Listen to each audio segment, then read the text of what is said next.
this seemed like the perfect opportunity to debut a brand new game, and it is called Bono or Bozo.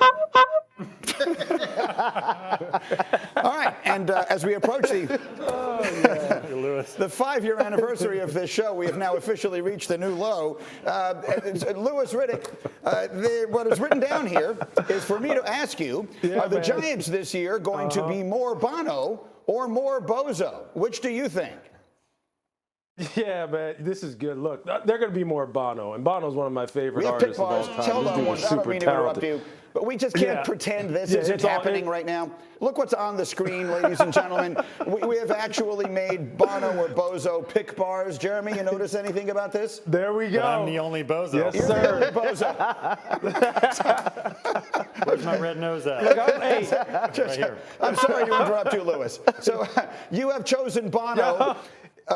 Give us your take on that. Yeah. Look, I like the way this organization is trending, man. I think Brian Daboll, if you know his history and you know his background, both personally and professionally, this isn't a guy who's going to rest on his laurels, man. He's not going to be one of those people who's going to walk around the city in them glasses, smoking cigars, sipping scotch, and thinking, hey, I've made it. I've done it all. I turned this team around year one. I'm good. There's no more work to do. He's not even wired that way, not even a little bit. And honestly, he's got talk about rock stars. He's got some rock stars on his coaching staff. A guy like Mike Kafka, who's going to be a head coach next season. These guys are determined to make this offense better, to fix the defense. Wink Martindale's on the defensive side. Anybody who knows Wink knows that this is a guy who's about the process, man. These guys are about the work. They're going to put in the work. They know. I think what John Mara is telling you quickly, though, is that you can go from the penthouse to the outhouse like that. And the league has shown you team after team who's going from worst to first, or worst to playoff contender, or worst to solid playoff participant, just like that. And it can flip the other way, too. So do not get it twisted in thinking that you've already got it made. So, Jeremy, why do you say Bozo? Well, I'm going by the criteria. The other option is Bono. We're talking about one of the best lead singers of all time. So for me to say the Giants are going to be one of the best teams, I'm just not there yet. I like their trajectory. I like what Daniel Jones is doing, but they're still a team largely that overachieved and haven't gotten that much better with their roster. Look at these wins last year, the margin of victory: 1 point, 3 points, 5 points, 4 points, 6 points, 8 points, 8 points, 8 points. Like, they're not. Every game was close, and they were pulling them out. It's hard to do that That's again. the league, though. I love how literally you did the analysis of that there. So you're telling me if I had named a lesser lead singer, that you might have been a little more inclined to go with it. I don't know exactly. If you would have used the guy from Nickelback or something, then I probably would have chosen Nickelback. If I had gone Dennis DeYoung from Styx, would you have been comfortable saying the Giants could be that? What do you think? Are we going Bozo or Bono on this? I'm going Bono. I like the infrastructure of this team. You talk about the offensive coordinator, defensive coordinator. They're intact. They're structured. Mike Kafka has that Kansas City background. I also like their front seven. And they brought over defensively Barbie Okereke from the Colts. Top 10 in tackles. I think it's going to really help that defense tremendously. I'm going Bono. So I'm going Bono, you bozo. You were telling me this morning that if you had to choose a bozo, it wouldn't even be the Giants. The Minnesota Vikings. You talk about close wins. They had, 11 of them last year? So I'll go them as bozo before I go to Giants. And let me just finish this by saying, can we put the graphic back up there, the original one, the Bono or Bozo, so we could see the big picture of Bozo that Harry just turned to me, having never seen Bozo the Clown before, and you told me you're terrified of him, right? Oh, yes, Greeny. I don't know how kids aren't scared of that. Can we just take a closer look for us? Look at what is appealing about that to kids. He's cute. Yeah, he's cute. He's Bozo the Clown. Look at his hair. It looks devilish. He looks amazing. It looks evil. Okay. Louis Riddick, when I was told that you were willing to participate in this, I have to confess I was as surprised as I've ever been. Your thoughts? Hey, you know what? Hey, look, I'm all for a good laugh, Greeny, man. I love silly stuff, man. I love stuff like this. And quite honestly, like I said, people may not know it, but look, I'm a big Bono fan, man. I've been a Bono fan since I was in 8th grade. And that's how long this dude has been, killing it. This guy's been killing. So anything that you want to talk about that involves him, I'm with it. But I'm with Harry, too. Look, clowns are not funny to me, man. Clowns are not funny at all. Atta baby. Okay? Y'all see the two brothers on one accord. I find no humor in clowns, man. I find no humor in clowns, so you can go ahead and, y'all can talk about the Bozo part. I'll hang with Bono. Okay. That's great. Well, I'm not sure what I expected from that, but this was better. All right, we roll. So, again, I loved it. All of his former players seem to hate it. He then went into the LSU Pro Day and he told the Boston Globe, quote, "We're not resting on our past laurels. That's not the message to the team or the fans. We have never operated that way and we aren't now." So, Louis Riddick, as I reminded the audience at the beginning of today's show, you played for Bill Belichick quite a long time ago in Cleveland. I had Teddy Bruschi on this week. He hated when Bill made the original comment. I had Devin McCourty in here. He didn't like it. I had Rob Ninkovich in here. He didn't like it. I don't want to influence the jury by saying what I think. What did you think of Bill saying the last 25 years? Look, I think he was just frustrated at that moment. You know how Bill gets. He gets sarcastic because that is not how he thinks. And I can tell you a very quick story on how quickly this guy moves on from success, whether it's your success or his. I'm playing for Cleveland in 1994. It's the 1995 playoffs. We play the New England Patriots. I get Defensive Player of the Game that game. Had one of the best games of my career. Okay? Instead of Bill saying great game and giving me the game ball, you know what he said to me? He said, "Let's just see what you do next week." That's it. That's all he said.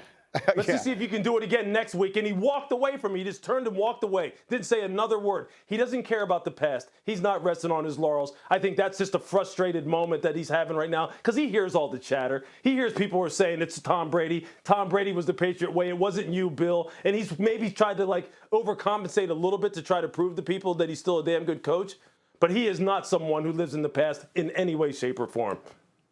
I think that's right, and I think that's fairly obvious, and it is backed up by that story, which is a great one, by the way, and all the stories that Teddy and Devin and Ninko told us over the course of this weekend. So that's why I actually lean all the way to the other side. Not only don't I mind him saying it, Louis, but I rather love it because he is hearing all of this nonsense about how he was sort of just along for the ride with Tom Brady for these championships. And I covered Phil Jackson when they were winning all those titles in Chicago, and there was a lot of the same stuff. And this is what I've always said. Michael Jordan probably would have won a championship without Phil Jackson, but he wouldn't have won 6. And I'll say the same thing about Brady. Brady probably would have won a title with another coach. In fact, we know that he did. But the fact that they won 6 is absolute proof that Belichick is one of, if not the greatest coach of all time. And I don't mind, Louis, him looking into the camera and saying, "Google me."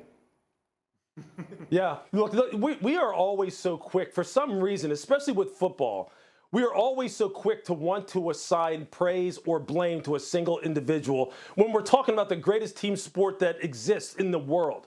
The greatest team sport that exists in the world, we have this need to go, well, was it Tom or was it Bill? Was it Bill or was it Tom? And you know what? The guys who are in the arena, the coaches and the players, they hear this stuff, and they are prideful individuals. They do know what their contributions were to the overall team success. Tom knows it. Bill knows it. Bill knows he needed Tom. Tom knows he needed Bill. Tom knows what Bill brought to the table in terms of his preparation and his ability to build a program. And Bill knows darn well that Tom Brady put in the work and made himself into the greatest of all time, and that he wouldn't be there without that kind of commitment and the skill level that Tom possessed. He knows it. So we, meaning media, the fans, whatever it is, let's not always be so quick to rush to trying to figure out who was directly responsible for success in this great game. Because the reason why we love the game is because of how interdependent it is. That's why we love it. Yep. We love that people need each other in the game of football. So let's just harp on that fact, and let's just emphasize that fact. Again, and I will get everybody in here, but Louis, I want to come right back to you immediately because you and I will be seated next to each other on that Thursday night in Kansas City, 4 weeks from yesterday, I guess it is. And if that happens, if Roger Goodell says the words with the first pick in the 2023 NFL Draft, the Carolina Panthers select Anthony Richardson, what's the first thing you're going to say? I would say, wow. I would say that based off of who I've talked to at that organization and how I think they are looking at this quarterback evaluation process. But at the same time, I would then quickly spin it forward to this is the perfect place for him. Look, Carolina is head and shoulders above everyone else that needs a quarterback as far as how they are set up right now. All of these top quarterbacks should be praying that they can get to Carolina and be coached and be involved in this structure. It is set up for a guy like Anthony. Look, they have a bridge quarterback there in Andy Dalton. They have a head coach who played the position, who was very much so a great quarterback teacher in Frank Reich. They have a quarterback coach who right now in Josh McCown, who I think is the guy who ultimately is going to be the real key because he can build the relationships. They have Thomas Brown, the offensive coordinator, who is a guy who was very adept in the play action passing game. They have Deuce Staley, who has come over from Detroit as the assistant head coach, whose whole emphasis really and his whole role there will be about holding people accountable and making sure this offense is well-rounded. They have Jim Caldwell there.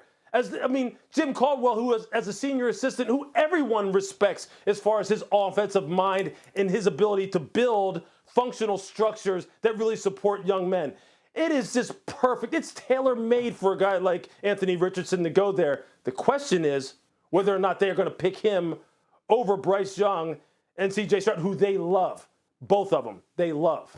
What are you hearing, Fowler? I mean, again, Richardson is the wild. We all know all these guys, right? Yeah. He's the wild card of all wild cards. What are you hearing?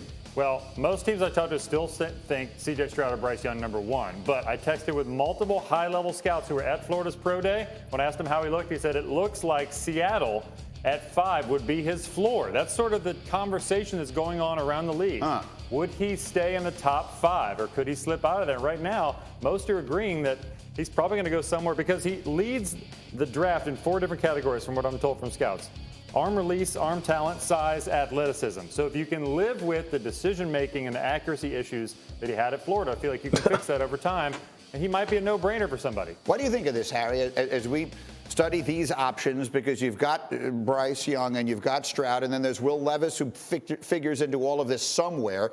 How about the Anthony Richardson factor? Well, I do believe Bryce Young or C.J. Stroud will go number 1, but it wouldn't surprise me if Anthony Richardson went at number 1 in that spot. Because when you look at the tape, you look at the Utah game, I'll also throw the Tennessee game this year. You look at the year before 2021, you look at the South Florida game, where I think he only completed 3 passes, but they went for touchdowns, and then he rushed significantly better than a lot of people in the country that year. Anthony Richardson has the most upside of any quarterback in this draft. But I agree with Lewis. It's about the infrastructure, who you have there. Carolina has that. Lewis mentioned all the people there. And I'm high on Thomas Brown, talking to a lot of Rams people, a lot of Rams coaches. Yeah.